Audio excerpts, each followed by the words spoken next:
Hello guys, എന്തൊക്കെയുണ്ട് വിശേഷം? സുഖല്ലേ? അപ്പം നമ്മൾ ഇന്ന് ഉണ്ടാക്കാൻ പോകുന്നത് പിടിയും കോഴിയാണ്. അതിനു മുമ്പ് ഒരു കാര്യം, നിങ്ങൾക്ക് കഴിഞ്ഞ റെസിപ്പി പുളിങ്കറി വളരെയധികം ഇഷ്ടപ്പെട്ടു എന്നറിഞ്ഞത് വളരെ സന്തോഷം. കണ്ണൂരിൻ്റെ അതിർത്തി കടന്നു കഴിഞ്ഞാൽ പുളിങ്കറി എന്ന് പറയുന്നത് ടോട്ടലി ഡിഫറെൻ്റ് ആയിട്ടുള്ള ഒരു കറിയാണ്. അതിൻ്റെ റെസിപ്പി ഇങ്ങനെയേ അല്ല. അതുപോലെ തന്നെ മധ്യ കേരളം കഴിഞ്ഞു കഴിഞ്ഞാൽ പുളിങ്കറി എന്നാൽ പലർക്കും അറിയുക പോലും ഇല്ല. അതുകൊണ്ടാണ് കണ്ണൂരുകാരുടെ പ്രിയപ്പെട്ട പുളിങ്കറി ഞാൻ എല്ലാവരുമായിട്ട് ഷെയർ ചെയ്യാമെന്ന് ഓർത്തത്. ഇനിയും കാണാത്തവർ ഒന്ന് പോയി കാണണേ. ഒപ്പം നിങ്ങൾക്ക് എൻ്റെ വീഡിയോ ഇഷ്ടമാണെങ്കിൽ ഒന്ന് ലൈക്ക് ചെയ്ത് സബ്സ്ക്രൈബ് ചെയ്യണേ. ഒപ്പം ആ ബെല്ലൈക്കൺ കൂടി ഒന്ന് ഓൺ ചെയ്യണേ. ഇനി നമുക്ക് ഇന്നത്തെ റെസിപ്പിയിലേക്ക് കിടക്കാം. പിടിയും കോഴിയും. ഈ പിടിയും കോഴിയും സുറിയാനി ക്രിസ്ത്യാനികളുടെ ഒരു മെയിൻ ഡിഷാണ്. ഇത് പ്രധാനമായിട്ടും ഈസ്റ്ററിനാണ് ഉണ്ടാക്കാറുള്ളത്. ഇതിൻ്റെ അസാധ്യ രുചി കാരണം ഇപ്പോൾ എല്ലാവരും ഉണ്ടാക്കി തുടങ്ങി. ഞാൻ ഈസ്റ്റർ ആണോ ഓണാണോ എന്നൊന്നും നോക്കാറില്ല. കഴിക്കാൻ തോന്നുമ്പോഴൊക്കെ ഉണ്ടാക്കും. അത്രയും രുചിയാണ്. അപ്പോൾ അതിന് ആദ്യം വേണ്ടത് അരിപ്പൊടിയാണ്. ഈ അരിപ്പൊടി വീട്ടിൽ തന്നെ അരി കുതിർത്തിട്ട് പൊടിച്ചെടുക്കുകയാണെങ്കിൽ അതിനൊരു പ്രത്യേക രുചിയാണ്. ഇതിപ്പോൾ ഞാൻ അരിപ്പൊടി പുറത്തുനിന്ന് വാങ്ങിയതാണ്. അതുകൊണ്ട് തന്നെ അരിപ്പൊടി ഒന്ന് ചൂടാക്കിയാൽ മതി, അധികം വറക്കണ്ട. ഇനി അരിപ്പൊടി വീട്ടിൽ തന്നെയാണ് ഉണ്ടാക്കുന്നതെങ്കിൽ അരിപ്പൊടിയുടെ കൂടെ ഈ തേങ്ങ നന്നായിട്ട് മിക്സ് ചെയ്തിട്ട് അടുപ്പത്ത് വെച്ചിട്ട് നന്നായിട്ട് വറുത്തെടുക്കാം. ഇനി നമ്മൾ പുറത്തു നിന്നാണ് വാങ്ങുന്നതെങ്കിൽ നമുക്ക് ഈ തേങ്ങ ആദ്യം ഒന്ന് ഒരു പാനിലിട്ടിട്ട് ചൂടാക്കാം.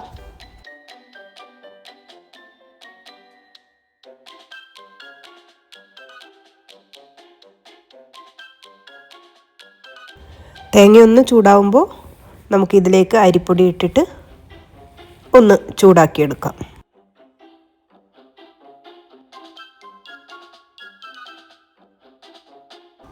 ഇതിങ്ങനെ നമ്മൾ ചൂടാക്കി എടുത്തിട്ടുണ്ട്. ഇനി ഇത് തണുക്കാൻ വെക്കാം. ആ സമയം കൊണ്ട് നമ്മളൊരു കാര്യം ചെയ്യണം. ഒരു മിക്സിയുടെ ജാർ എടുത്ത് അതിലേക്ക് കുറച്ച് വെളുത്തുള്ളി, കുറച്ച് ജീരകം, പിന്നെ കുറച്ച് ചെറിയ ഉള്ളിയും കൂടി ചേർത്തിട്ട് നന്നായിട്ട് ചതച്ചെടുക്കുക. ഇത് നന്നായിട്ട് ചതച്ചെടുത്തിട്ടുണ്ട്. അതുപോലെ തന്നെ ഇത് ഓരോരോ പ്രദേശം മാറും തോറും ഇതിൻ്റെ റെസിപ്പിയിൽ ചെറിയ വ്യത്യാസം ഉണ്ടാവും. അങ്ങനെ എന്തെങ്കിലും വ്യത്യാസം ഉണ്ടെങ്കിൽ നിങ്ങൾ താഴെ ഒന്ന് കമൻറ്റ് ചെയ്യണേ. ഇനി ഈ അരിപ്പൊടി വീണ്ടും എടുത്ത് അതിലേക്ക് ആവശ്യത്തിന് ഉപ്പ് ചേർത്ത് ഈ ചതച്ച് വെച്ച ഈ മിക്സ് നമുക്കതിലേക്ക് ചേർക്കാം.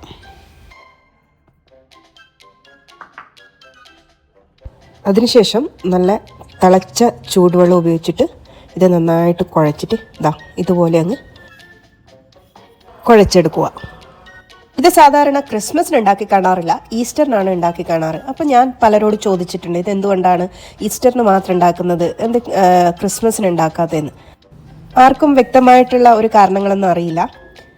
അപ്പം നിങ്ങൾക്ക് ആർക്കെങ്കിലും അറിയുകയാണെങ്കിൽ ഒന്ന് താഴെ കമൻറ്റ് ചെയ്യണേ. അതുപോലെ തന്നെ ഈസ്റ്റർ എഗ്സ് എന്നൊക്കെ നമ്മൾ പറയാറില്ലേ, അപ്പം എഗ്ഗുമായിട്ട് സാമ്യമുള്ളത് കൊണ്ട് അതിനെ ഓർമ്മിപ്പിക്കാൻ വേണ്ടിയിട്ടാണോ എന്തോ എനിക്കറിയില്ല. പക്ഷേ എനിക്കൊരു കാര്യം അറിയാം, ഇത് ഒത്തൊരുമയുടെയും സ്നേഹത്തിൻ്റെയും ഒരു പിടിയാണ്. കാരണം ഈസ്റ്ററിൻ്റെ അന്ന് രാവിലെ കുടുംബത്തിലെ എല്ലാവരും ഒത്തുകൂടി അങ്ങ് വട്ടത്തിൽ ഇരുന്നിട്ട് ഓരോരോ വിശേഷങ്ങൾ പറഞ്ഞിട്ട് ഇങ്ങനെ ഓരോ ചെറുതായിട്ട് ഉരുട്ടിയിടും. ഇത് കാണാൻ ഇത്രയേ ഉള്ളൂവെങ്കിലും ഇതൊരുപാട് സമയം കൊണ്ട് മാത്രമേ നമുക്ക് ഇത് ഉരുട്ടി എടുക്കാൻ പറ്റുകയുള്ളൂ. ഇതിനേക്കാളും ചെറിയ ഉരുളകളാക്കി എടുത്തു കഴിഞ്ഞാൽ അത്രയും രുചി കൂടും. അങ്ങനെയാണ് സാധാരണ ഉണ്ടാക്കാറ് കുറേ മെമ്പേഴ്സ് ഉള്ള ഫാമിലിയിലൊക്കെ. പക്ഷേ ഒന്നോ രണ്ടോ ആൾക്കാർ മാത്രം ഉണ്ടാകുന്ന ഫാമിലിയിൽ ഇങ്ങനെ ഉരുട്ടാൻ നിന്ന് കഴിഞ്ഞാൽ, ചെറുതായിട്ട് ഉരുട്ടാൻ നിന്ന് കഴിഞ്ഞാൽ ഒരു ദിവസം മുഴുവൻ എടുക്കും. അതുകൊണ്ട് ഞാൻ മീഡിയം സൈസിലാണ് ഉരുട്ടിയിരിക്കുന്നത്. പക്ഷേ ഇത് കുറച്ചും കൂടി ചെറുതായി കഴിഞ്ഞാൽ കാണാനും കഴിക്കാനും ഒക്കെ നല്ല രസമായിരിക്കും. പെട്ടെന്ന് ഉരുട്ടിയെടുക്കാൻ അവർ ഇങ്ങനെയാണ് ഉരുട്ടുക. ഇതാദ്യം കുറച്ചിങ്ങനെ പിടിച്ചിട്ട് അപ്പം കുറച്ചെടുത്തിട്ട് ഇങ്ങനെയാണ് അവർ പെട്ടെന്ന് ഉരുട്ടിയിടുക.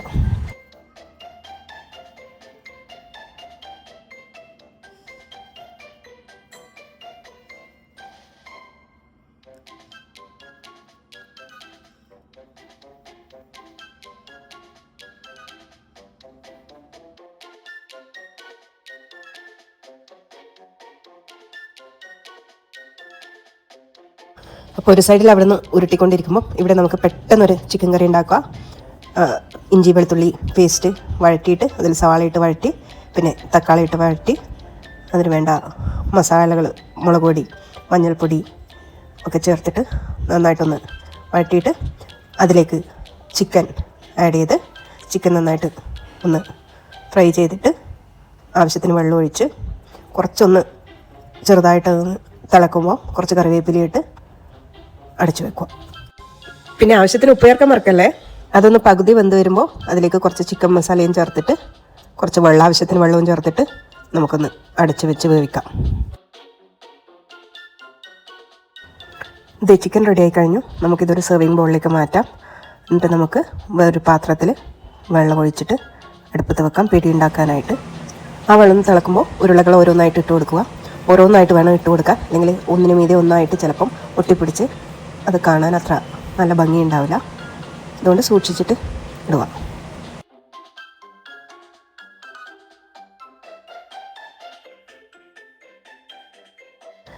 ഇനി അതൊന്ന് വേവിക്കാൻ വെക്കുക. നമ്മുടെ പിടി ഇപ്പോൾ റെഡിയായി കഴിഞ്ഞു. ഇനി നമുക്കിതൊരു സെർവിങ് ബൗളിലേക്ക് മാറ്റാം. എന്നിട്ട് ചിക്കൻ്റെ കൂടെ ചേർത്ത് കഴിക്കാം. രുചികരമായിട്ടുള്ള പിടിയും കോഴിയും തയ്യാറായി കഴിഞ്ഞു. നിങ്ങൾ തീർച്ചയായിട്ടും ഇതൊന്ന് ട്രൈ ചെയ്ത് നോക്കണം. വളരെ ടേസ്റ്റുള്ള ഒരു വിഭവമാണ്. അപ്പോൾ ഇനിയും കൂടുതൽ റെസിപ്പിയുമായിട്ട് ഞാൻ വരുന്നതായിരിക്കും. അതുവരെ ബൈ.